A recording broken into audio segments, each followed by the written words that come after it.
Oh man, happy Wednesday, aka Hump Day, and it's time for a new vlog. This vlog is actually going to be very rough for me. My voice is actually pretty bad right now.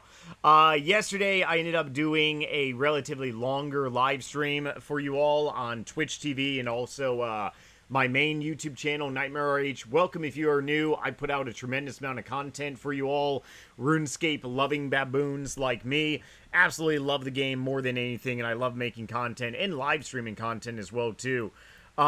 Yesterday was live streaming, like I was saying, and I'm also going to be doing another longer live stream tomorrow as well.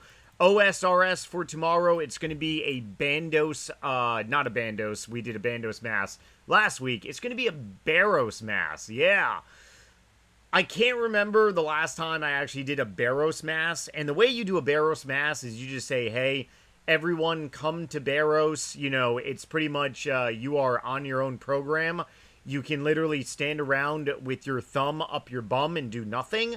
Or you can indulge, like I will be, killing some Barrows brothers, getting some hopefully getting some sexy loot drops, right? But otherwise, yeah, so definitely stay tuned for that. Today, I kind of really want to talk about, oh yeah, in my throat is, whew.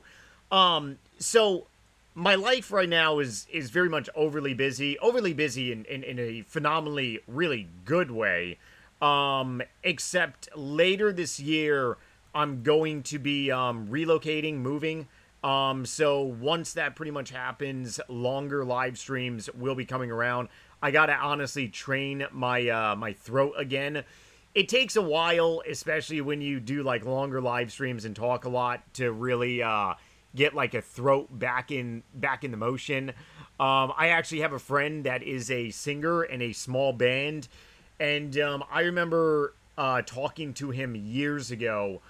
Pretty much when I was live streaming, like full time, back in 2018, and he tuned in for one of my live streams, and he's like, "How's your throat?" And it was a 24-hour live stream, and I'm like, I'm so used to doing 24-hour live streams, my throat just adapts. Your throat is honestly pretty amazing. It utterly adapts, but if you're not used to really talking. You got some pains going on.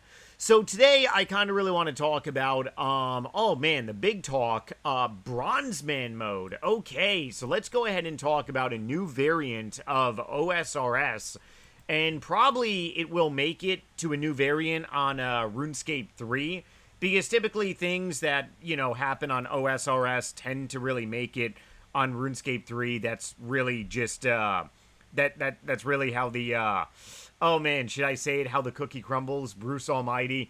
Yeah, let's go ahead and throw some Bruce Almighty action here, right? Okay, so Bronzeman. What is Bronzeman? Basically, pretty much in a nutshell, this article outlines a lot of stuff. Everyone should really be looking at it, but pretty much Bronzeman comes down to where you are an Iron Man, and once you theoretically unlock an item per se, you pretty much can have access to it on pretty much sell it, so to speak. Now, obviously, that's not going to be like the main thing of. I mean, it is, but at the same time, it's really not, because here's the thing about talking about Bronzeman. One, there's going to be a lot of tweaks and there's going to be a lot of add-ons to Bronzeman. So right now, theoretically, really saying something about what Bronzeman is going to be like, it could very well change like in the future. There has been things that the OS community has voted on, and there was a lot of talk about it, and then it turned out being turned down because the OS community did not want it. You want to know what one prime example pretty much is? Divine Spirit Shields. Yeah. If you are a RuneScape 3 player, or if you were on RuneScape 2 during 2008, 9, 10, 11, 2012, you probably know what a Divine Spirit Shield pretty much is. You go to the Corporal Beast on RuneScape 3, you get a Spectral, Arcane, Elysian, and Divine Spirit Shield. Well, on OSRS, you don't get a divine spirit shield. You get you know the most expensive shield in the game is an Elysian.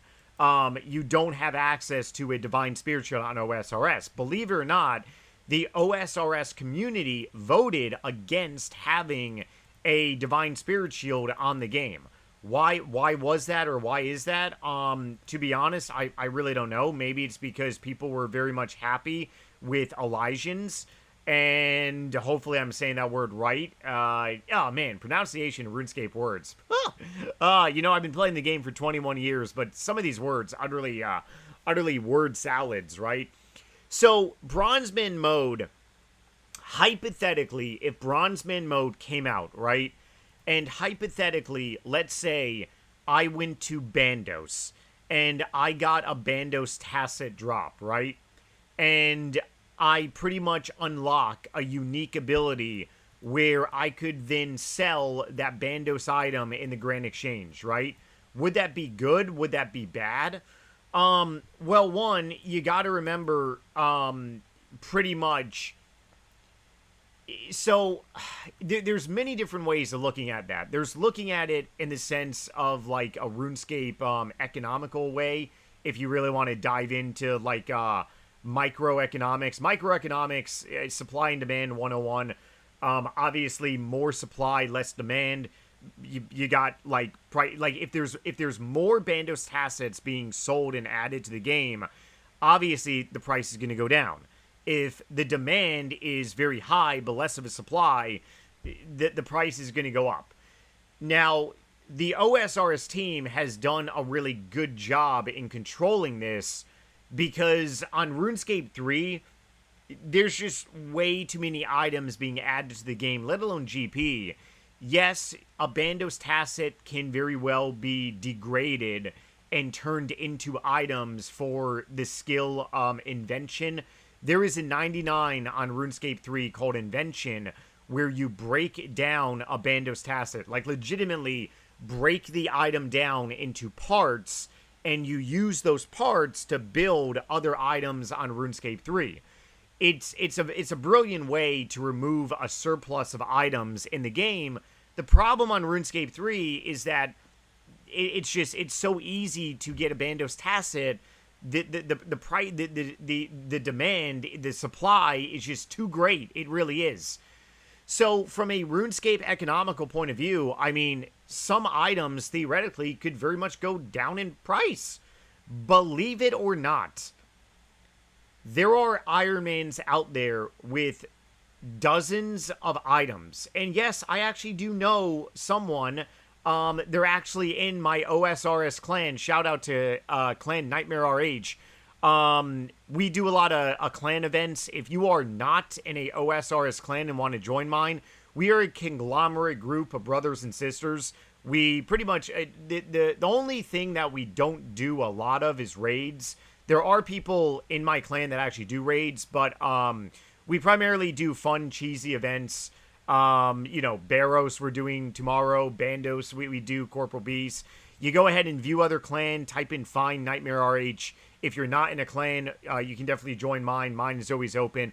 Please be respectful. Don't be an a-hole. Try to scam people. Talk down on people. Belittle people.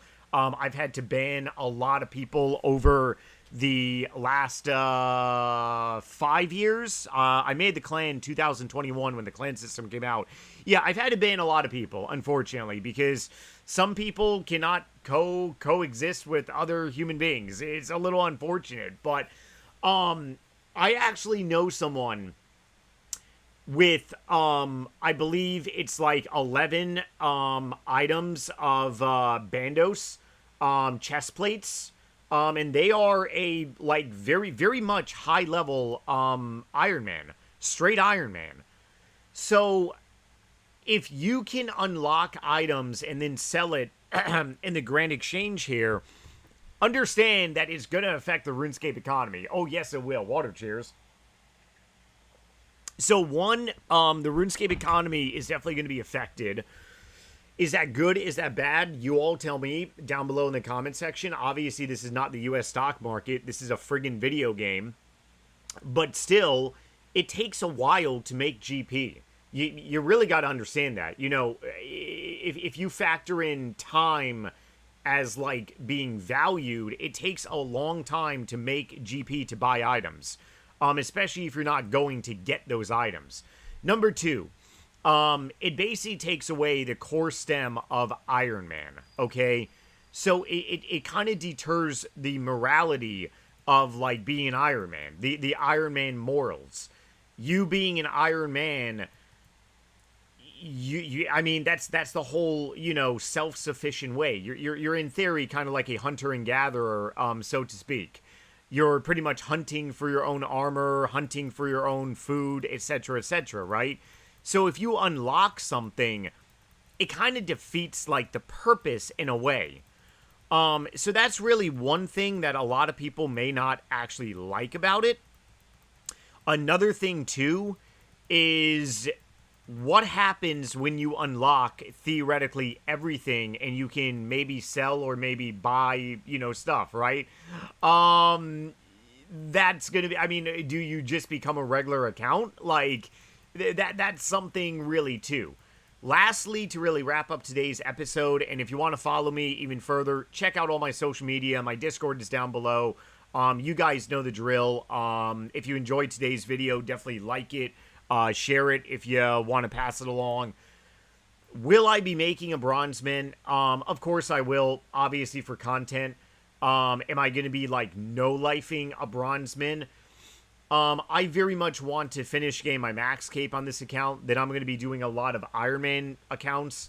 I get this question asked fairly often, especially from my newer viewers that have very much discovered me on YouTube. I did Iron Man religiously from 2015 all the way up to 2019. So, I mean, I have 4 Iron Man accounts. I've done my reign on Iron Man. Obviously, you have different goals on the game, and you're gonna stick through your goals, right? Otherwise, like, what's the point of making goals? My goal right now is 99 Runecraft, then 99 Slayer, then a Max Cape, then woohoo, and then pretty much work on some 99s on my Iron Man accounts. Alright, so let me know down below if you think the Bronzeman is good, bad. If you're going to be voting, please do. I'll be voting, definitely, because voting matters in this sense. And I'll see you guys in the next one. Later.